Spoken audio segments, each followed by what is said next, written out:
আসসালামু আলাইকুম ভিউয়ার্স, আর্মেনিয়াতে আপনারা অনেকেই যেতে চাচ্ছেন এবং আর্মেনিয়া সম্পর্কে আপনাদের অনেকের কৌতূহল, অনেকেই জানতে চাচ্ছেন 1 জানুয়ারির পর থেকে কি আপনি আর্মেনিয়া যেতে পারবেন কিনা, এক্সটেনশন কি করা হয়েছে কি। জি, আমি গতকালকে যে আপডেটটা পেয়েছি আপনাদেরকে দেখাচ্ছি। তাদের ওয়েবসাইটে কিন্তু আপডেট দিয়েছে, তারা এক্সটেনশন করেছে। যে অনারেবল ভিসা সুবিধা ছিল জিসিসি রেসিডেন্সির জন্য, সেটি করা হয়েছে।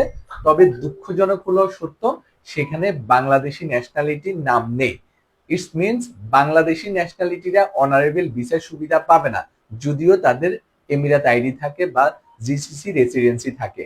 অন্যান্য ন্যাশনালিটিরা অনারেবল ভিসায় আপনারা যেতে পারবেন যদি আপনাদের এমিরাত আইডির মেয়াদ 6 মাস। সো এটি ভেরি ক্লিয়ার, তাদের ওয়েবসাইটে দিয়েছে বাংলাদেশি ন্যাশনালিটিরা এখন আর অনারেবল ভিসার সুবিধা নিয়ে আর্মেনিয়াতে যেতে পারবে না। আর্মেনিয়া যেতে হলে তাদেরকে অবশ্যই ভিসা নিয়ে যেতে হবে, আর ভিসা করার জন্য অবশ্যই ইনভিটেশন লাগবে। সো কিভাবে ভিসা করতে হবে, কিভাবে আপনারা ভিসা পাবেন, সেটি নিয়ে আমি আমার পরবর্তী ভিডিওতে আপনাদেরকে জানিয়ে দিব।